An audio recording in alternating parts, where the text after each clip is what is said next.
अध्यक्ष महाशय, पूज्य गुरुजन वर्ग व माझ्या बालमित्रांनो, आज मी तुम्हाला बेटी बचाओ बेटी पढाओ याविषयी 2 शब्द बोलणार आहे.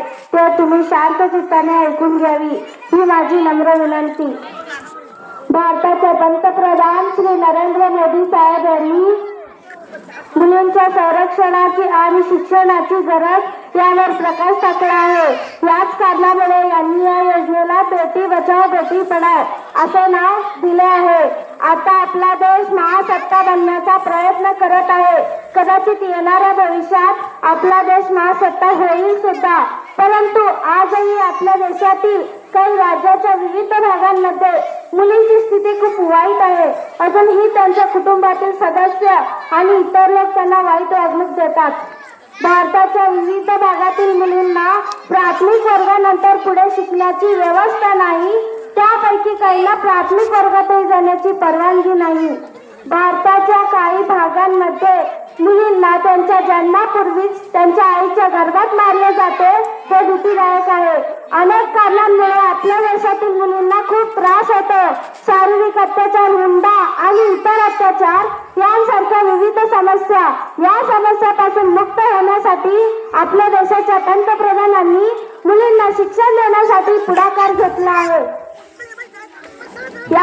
त्यामुळे त्यांनी बेटी बचाओ बेटी पढाओ ही योजना सुरू केली आहे. तथापि वाचवणे ही आपल्या देशातील सर्वांची जबाबदारी आहे. तसेच आपण मुलींना त्यांच्या जन्मापूर्वीच त्यांच्या आईच्या गर्भात मारले जाणार नाही याची खात्री केली पाहिजे. सर्व भारतीय पालकांनी आपल्या मुलींसाठी दर्जेदार शिक्षणाची जबाबदारी स्वीकारली पाहिजे. कारण जर मुलींना त्यांची कामे स्वतंत्रपणे करता आली तर आपला संपूर्ण देश आपोआप वेगाने विकसित होऊ लागेल. या व्यतिरिक्त समाजात मुलींची गरज आणि त्यांच्या शिक्षणाबद्दल लोकांमध्ये जागरूकता निर्माण करण्याची गरज आहे. मुलींसाठी शिक्षण, शाळा आणि उच्च शिक्षण संस्था खूप फायदेशीर ठरू शकतात. देशाच्या भविष्यासाठी मुलींना शिक्षित करणे आवश्यक आहे.